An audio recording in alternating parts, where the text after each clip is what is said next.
Glenn Loury here. This is the Glenn Show. We're the black guys at bloggingheads.tv. We wanted to try and restore the economy, keep people optimistic. A lot of the short-run macroeconomic policy is, I think, geared towards coordinating everybody's behavior, getting everybody on the same page, so that we don't all get, scared and start firing our workers. Yeah. And that's what all this current deficit finance has been about under COVID. But it comes at a price. We could be taxing rich people to give to poor people who've been laid off, but we're not. We're taxing future kids to pay for the current COVID relief bill, and the one that was, the relief that was passed under Trump. So I'm concerned that we're getting into we're digging a deeper hole. We had a huge hole to begin with, and through COVID, we've made that much deeper, and it's our kids that we're putting in the hole, that are in the hole that we're digging deeper, and we're piling higher and higher, bigger and bigger bills on their laps. Again, let me underscore what's being said here for the non-economists who might be listening. We want to avoid a Keynesian-style recession/depression of the sort that we experienced in 2007, 2008, and so forth, the Great Recession. Inadequate demand-driven recession because of COVID, and so we have to pump money into people's pockets. You're okay with that? You're concerned about doing it on the deficit instead of doing it by the taxing of the people who are relatively better off and transferring those funds above board, as it were. Yeah, people like you and me. If this were watch out now! Watch out! Yeah. You're raising my taxes, Larry, man. Raising your taxes, exactly. We should be the ones who are footing the bill to help people that have lost their jobs. The ones, who can do this, use this in their jobs, this technology, and can maintain, we're able to keep working, and in some cases do even better under COVID. They should be paying the bill for this relief. Now, Biden has said that nobody with incomes under, what is it, $140,000 a year or something like that, will see their $400,000. 400,000. No one with incomes under 400,000 will see their taxes go up. So isn't he doing what you advise? Well, he just, passed this huge bill, $2 trillion package, and there was no tax increase on anybody. So it wasn't like he taxed us to pay for this relief. He said, well, just going to borrow the money. And then the Federal Reserve is coming along and printing money to buy back the bonds. So this is the other part of the equation that we haven't talked about yet, which is the debt to GP is getting, soaring. And that's the debt in the hands of the public. But through this process, the Federal Reserve has been also printing money out the wazoo.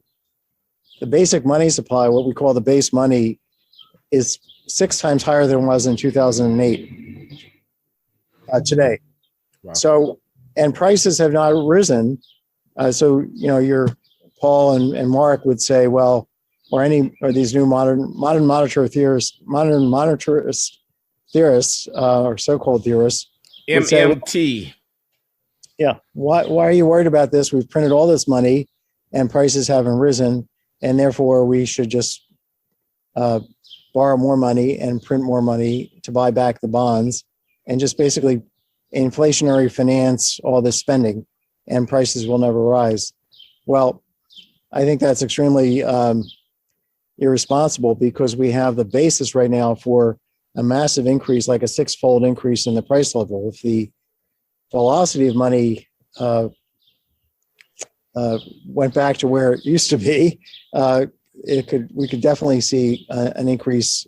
And even just if we have so much money floating around. You're not forecasting a 600% increase in prices over some defined period of time. I know you're not doing that because you're a sensible guy. Well, I'm saying that if you look at the basics, we have the potential for a high inflation. Now, the Fed would say, if Jerome Powell, the Fed chairman, were here, he'd say, well, Larry, you're stupid. Well, he wouldn't say that. He's a very, very polite person. He'd say, that's nuts, because if that started to happen, we would take our bonds, and we'd suck back the money by selling these bonds back into the market. And the Fed has that ability, but that would lead to interest rates going up through the roof and recession. So, yes, the Fed is in a tough bind here because if you sell bonds, you're going to lower their price and raise interest rates. So we have, engaged in irresponsible monetary policy as well as irresponsible fiscal policy. And this stuff, can go on for a while, but at some point, when you start acting like a third world country in terms of your fiscal and monetary policy, it catches up with you. That's what I'm ultimately concerned about, that we're in a path, we're like on a slow path to Argentina, it seems to me. We're kind of mimicking their behavior. It hasn't quite bit us in the tush yet, but I think it will. Okay. Well, I hope you're wrong, but I actually, if I was a betting man, I'd not bet against you. What about the Biden administration's larger philosophy for tax policy? So they want to tax the rich, so do you. They also want to raise corporate income taxes. And I didn't think you were in favor of that. I thought you thought if Trump's got anything right in that tax reform that they got through the Congress when he was president, it was that he was getting closer to correct about the corporate income tax. Did I read you accurately in that? Not that you want to say anything positive about Trump. We're talking about taxes, though. Yeah, fair enough. Well, that reform of the corporate tax wasn't originally designed by Trump. He didn't understand it. The Republicans, it actually was a proposal that Alan Auerbach came up with. He's a Democratic. Well, he leans Democratic. This is the professor of economics at UC Berkeley who writes papers with Laurence Kotlikoff from time to time. Yeah. So Alan came up with a proposal, which then got watered down. So it ended up, the final Tax Cut and Jobs Act, corporate tax reform wasn't what it should have been, but it was better than nothing for sure. And please tell people why it was better than nothing and why you might have a problem with Biden going in the opposite direction on corporate taxes. Well, we want to make sure that people have an incentive to invest in the U.S. And if we have a very high marginal corporate tax, which means that at the margin, every dollar I invest here, every dollar of profits I earn, I have to lose, let's say 35 cents on the dollar. I'm going to be less interested in investing here than in Ireland, where it's a 12% marginal tax rate. So bringing that, having the kind of the highest or one of the highest marginal tax rates on investing in the U.S. wasn't a good idea. Now, so he brought, Trump brought this down in that bill that got passed, and Biden would like to raise the nominal corporate tax rate back up. And I would say, look, we want to keep the incentive to invest here where it is, or even lower it. But why don't you do this, President Biden? Raise the corporate tax rate, the nominal rate, but also expand what's called expensing. So do something else which will keep the marginal effective tax rate low at the same time. Wait a minute, hold on. You're the guy who said words can be fooled with any way you want, but all that matters is the bottom line. And it looks like you want a bottom line, lower corporate tax rate. You just want to call it something other than that. No. This is this is raising the average corporate tax, but lowering the marginal corporate tax. So okay, that's an important distinction. Yeah. So the way this would work is you would raise the corporate tax from, I think it's now at 21%, 21, 22, up to, I think he wants to put it up at 28%. But at the same time, you would expand expensing. You can now, if you're an investor and you're putting new money into the economy, new investment, if you buy a computer, you can write it off. If you buy a building, you have to depreciate it. So I'm saying, let's let people write off investment in structures as well. And this will keep the effective corporate tax rate, marginal rate, down. But this is a break that new investors get for new investment.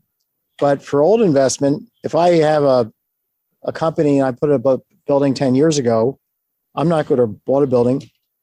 I'm not going to get any break. So my profits are going to be taxed at this 28% number. But the incentive to invest, the investors at the margin will say, oh, those folks will get a tax break for investing. They'll get the expensing. So that's where you get more revenue without affecting the incentive to invest in the U.S. It's called intelligent design of fiscal policy. And we also have to worry about, I'm not for taxing the rich and putting them into a 70% tax bracket, which or 65% tax bracket, which could happen if we did what Biden is proposing on taxing Social Security of people, applying the FICA tax, that 15 or the 12 point, the Social Security FICA tax to people earning more than $400,000. That's part of his original campaign proposal. This would put God help us. Yeah, this would put high earners, people earning more than $400,000 are very productive people. Potentially, well, we think they're productive. Some are getting it by luck, but this would put them into a 65% marginal tax bracket. It could be even 70% in California. If you add all the things together, we don't want to induce them not to work. We don't want to have poor people, many of whom are in a 70% or higher tax bracket already, because they lose benefits, so many pennies on the dollar if they earn more money. We don't want to have people in the high tax bracket. So whatever Biden does, he needs to fix incentives to work. We need to get more taxes, but we do it in an intelligent way, just like with a corporate tax. Get higher tax revenue without affecting the incentives to invest in the U.S. Get higher tax revenues from labor income without while also lowering the distortions on labor supply. The tax, so raise the average tax but lower the marginal tax across the board.